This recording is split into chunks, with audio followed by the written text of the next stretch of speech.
नमस्कार विद्यार्थी मित्रांनो, ग्रीशा करिअर्समध्ये तुमचं परत एकदा मनापासून स्वागत आहे आणि घेऊन आलेलो आहोत तुमच्यासाठी चॅलेंजिंग प्रश्न।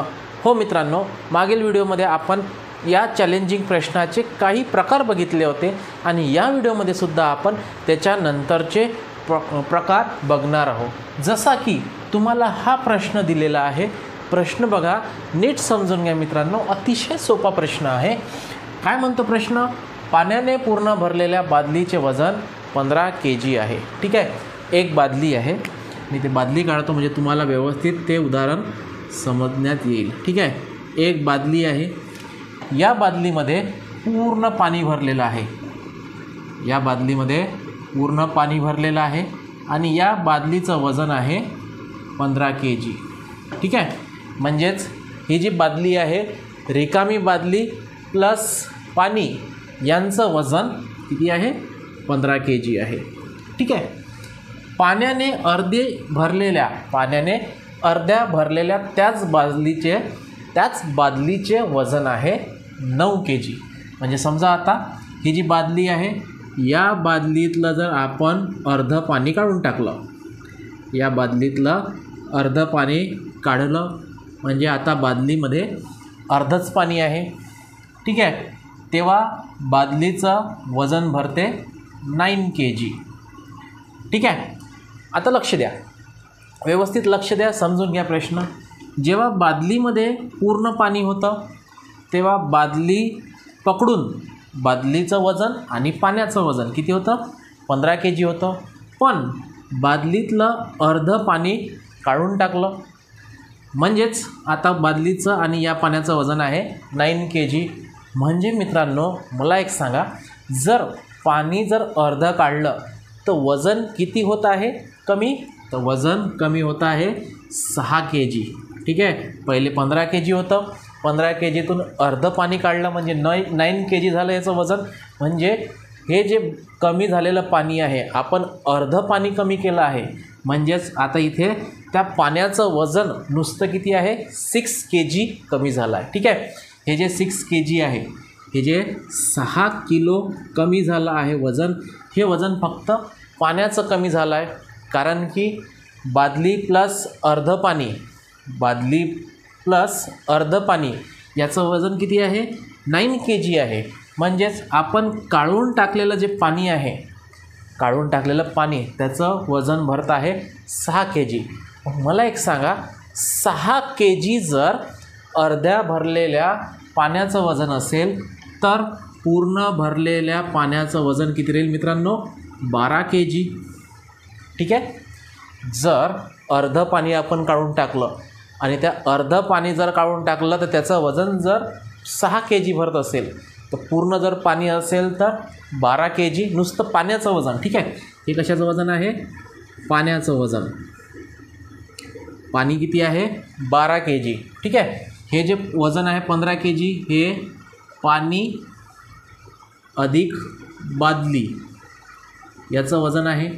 ठीक आहे, पण आपण पाणी जर काढून टाकलं, अर्धं पाणी काढलं तर 6 kg कमी होत आहे। म्हणजे अर्ध्या पाण्याची वजन 6 kg असेल तर पूर्ण पाण्याची वजन किती होत आहे? 12 kg होत आहे। ठीक आहे, मग आपल्याकडे टोटल वजन आहे 15 kg। ठीक आहे, पाणी आणि बादली याचं वजन आहे टोटल 15 kg। यामधून आपण जर पाण्याचं वजन वजा केलं तर आपल्याला नुसतं बादलीचं वजन मिळेल। तुम्हाला येथे फक्त बादलीचं वजन काढा, बकेटचं वजन काढा असं विचारलेलं आहे, तर नुसत्या बकेटचं वजन किती येईल? 3 kg, पर्याय क्रमांक 2। अतिशय सोपा प्रश्न आहे। ठीक आहे, बघा, परत आपण याला एकदा रिवाइज करूया। काय म्हणणं आहे प्रश्नामध्ये असं म्हटलं आहे की मित्रांनो, 15 kg वजन हे कोणाचं आहे? बकेट प्लस पाणी। ठीक आहे, बकेट प्लस वॉटर यांचं वजन किती आहे? 15 kg आहे। जर यातून अर्धं पाणी काढून टाकलं तेव्हा वजन किती भरते रे? 9 kg भरते। ठीक आहे, मग अर्धं पाणी काढलं म्हणजेच किती? 6 kgचं पाणी काढून टाकलं। मग अर्ध्या पाण्याची जर 6 kg भरत असेल तर पूर्ण पाण्याची किती भरेल?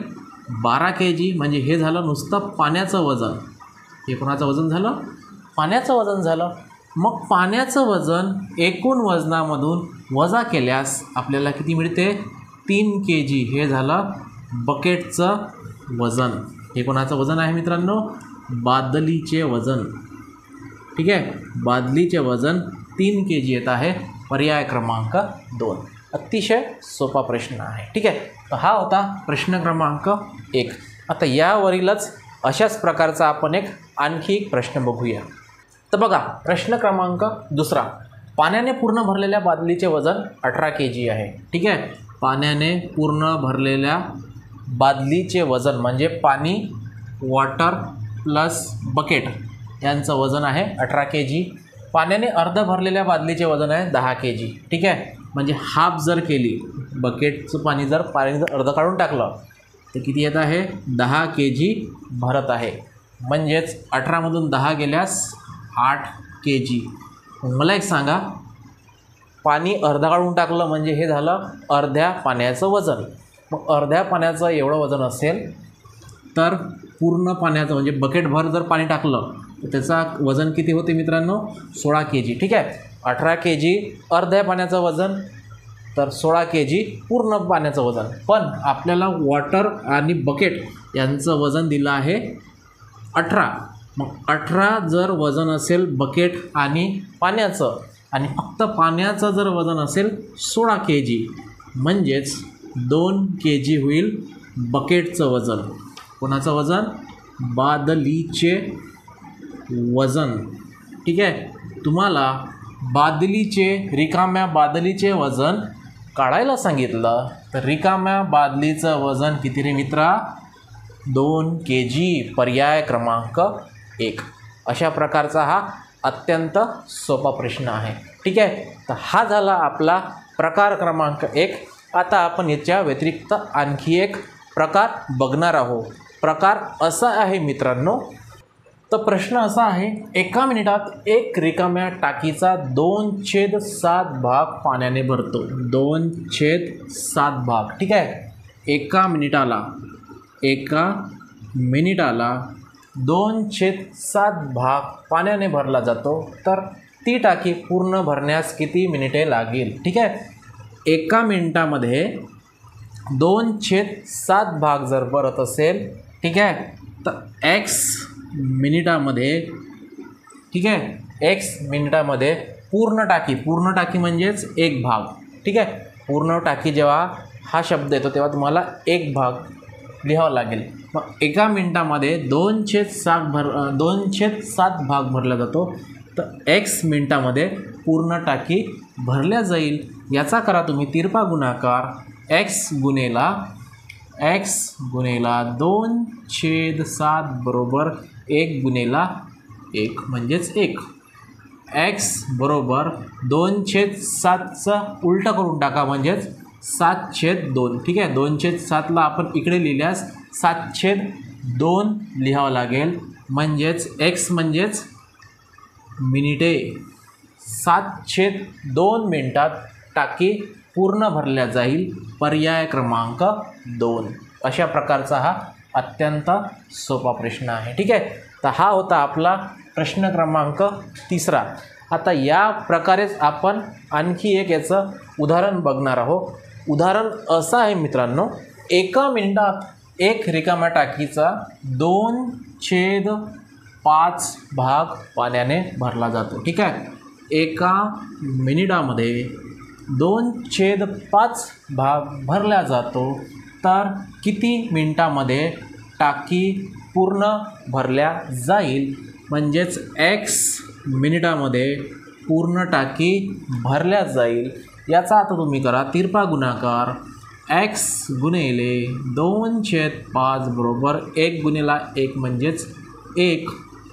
x बरोबर 1 गुणिला 2/5चं उलटं 5/2 आणि 5/2 गुणिला 1 म्हणजेच किती? 5/2. म्हणजेच x बरोबर 5/2 मिनिटे.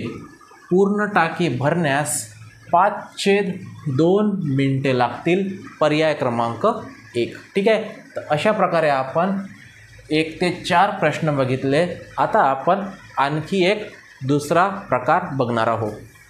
तर बघा, प्रश्न क्रमांक 5 काय म्हणतो, एका कपाटातील एकूण पुस्तकाच्या 3/7 भाग इंग्रजीची पुस्तके आहेत. उरलेली सर्व पुस्तके मराठीची आहे. जर मराठीची पुस्तके इंग्रजीच्या पुस्तकापेक्षा 35ने जास्त आहे तर त्या कपाटात एकूण पुस्तके किती, असा हा प्रश्न आहे. ठीक आहे. समजा तुम्हाला एकूण पुस्तके काढायची सांगितली तर आपण एकूण पुस्तकेला x गृहीत धरूया. ठीक आहे. एकूण पुस्तके किती, x. या xच्या इंग्रजीची पुस्तके, आता बघा, इंग्रजीची पुस्तके एकूण पुस्तकाच्या 3/4 भाग आहे. म्हणजेच एकूण पुस्तकाच्या 3/4 भाग म्हणजेच 3/7x. ठीक आहे. एकूण पुस्तकाच्या 3/7 म्हणजेच 3/7x. ठीक आहे. इंग्रजीची पुस्तके किती, 3/7x. मग आता 3/7 भाग इंग्रजीची असेल तर मराठीची किती रे मित्रांनो? मराठीची पुस्तकं, आता उरलेली पुस्तके मराठीची आहे. मग बघा, जर एकूण पुस्तकेपैकी इंग्रजीची पुस्तके 3/7x, मग उरलेली पुस्तके किती, 7 गुणिले x 7x, 7x वजा 3x म्हणजेच 4x भागेला 7 ही झाली मराठीची पुस्तके. ठीक आहे. आता बघा, तुमच्याकडे मराठीची पुस्तकं आहे 4x भागेला 7, इंग्रजीची पुस्तकं आहे 3x भागेले 7. ठीक आहे. आता मराठीची आणि इंग्रजीच्या मराठीची जेवढी पुस्तकं आहे त्याच्यापेक्षा इंग्रजीची पुस्तके कशी आहे, 35ने जास्त आहे. ठीक आहे. म्हणजे येथे मित्रांनो मराठी आणि इंग्रजी यांचा फरक कितीचा आहे, 35चा आहे. ठीक आहे. जर मराठीची पुस्तके इंग्रजीच्या पुस्तकापेक्षा 35ने जास्त आहे म्हणजे मराठी आणि इंग्रजी यांचा फरक येथे कितीचा आहे, 35चा आहे. मग मराठीचे पुस्तक किती रे मित्रांनो, 4x भागिले 7 वजा इंग्रजीची पुस्तके किती, 3x भागिले 7 बरोबर 35. ठीक आहे. आता याला आपण सॉल्व करूया. हे जे समीकरण आहे याला सॉल्व करून घ्या. आता बघा, हे तुम्हाला समजण्यासाठी मी एवढं लिहिलं, तुम्ही डायरेक्टली सॉल्व करू शकता. मग आता बघा, 4x वजा 3x म्हणजेच x भागिले 7 बरोबर 35 आणि 35चा आणि 7चा काय होईल, गुणाकार होईल. म्हणजेच 7 5 35, 5 हातचे आले 3, 7 21 आणि 3 24 म्हणजेच 245. आपण xला एकूण पुस्तके गृहीत धरलं होतं आणि xची किंमत येते 245 येत आहे. म्हणजेच आपलं पर्याय क्रमांक 3 उत्तर येत आहे. ठीक आहे. म्हणजेच एकूण पुस्तके त्या कपाटामध्ये किती आहे मित्रांनो, तर एकूण पुस्तके 245 आहे. ठीक आहे. आता तुम्हाला जर याला शॉर्ट फॉर्ममध्ये जर सॉल्व करायचं असेल तर बघा कसं सॉल्व करायचं. शॉर्ट फॉर्ममध्ये याला सॉल्व करायचं असेल तर बारीक चिरीक गोष्टी ज्या आहे त्या मनातल्या मनात सॉल्व करून घ्यायच्या. ठीक आहे. आता बघा, तुम्हाला 3/7 भाग इंग्रजीचा दिला आहे. मग समजा x एकूण पुस्तके असतील तर त्याचा 3/7 भाग कोणाचा आहे, इंग्रजीचा आहे. ठीक आहे. आणि आता 3/7 म्हणजेच उरलेली पुस्तके मराठीची आहे. मग आपल्याकडे एकूण पुस्तके आहे x, त्यामधील 3x/7 इंग्रजीची आहे. म्हणजे 7x वजा 3x म्हणजेच 4x/7 ही कोणाची आहे, मराठीची आहे. ठीक आहे. 4x वजा 7x, 4x भागेला 7, 4x भागेला 7 ही कोणाची आहे, मराठीची आहे. मग मला एक सांगा मित्रांनो, मराठीचे पुस्तक 4x वजा 7, इंग्रजीचे पुस्तक 3x भागेला 7, मराठीचे पुस्तक 4x भागेला 7, इंग्रजीचे पुस्तक 3x भागेला 7, दोघांचा फरक तुम्हाला दिला आहे 35चा. म्हणजेच 4x वजा 3x म्हणजेच x भागेले 7 बरोबर 35 आणि x बरोबर 35 गुणिले 7 म्हणजे किती, 245. एकूण पुस्तके 245, पर्याय क्रमांक 3. अशा प्रकारचा हा अत्यंत सोपा प्रश्न आहे आणि अशा प्रकारे मित्रांनो आपण या व्हिडिओमध्ये काही महत्त्वाचे प्रकार घेतले आणि त्यावर आधारित उदाहरणंसुद्धा बघितले. तुम्हाला हा व्हिडिओ नक्कीच आवडलेला असेल. भेटूया आपण नंतरच्या व्हिडिओमध्ये. तोपर्यंत धन्यवाद.